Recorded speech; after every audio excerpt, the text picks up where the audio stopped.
Hi guys, welcome back to our channel How Logical. Today in this video I'm going to show you how to download or install crypto.com buy bitcoins app in your device.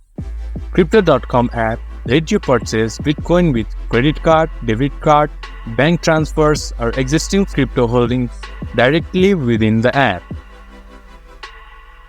Now proceeding to the video, first of all go to your Play Store or App Store, then search crypto.com.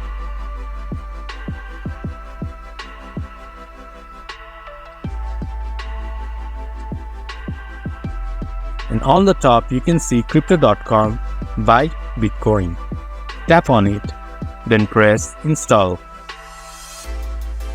It might take a while to install the app depending upon your internet speed.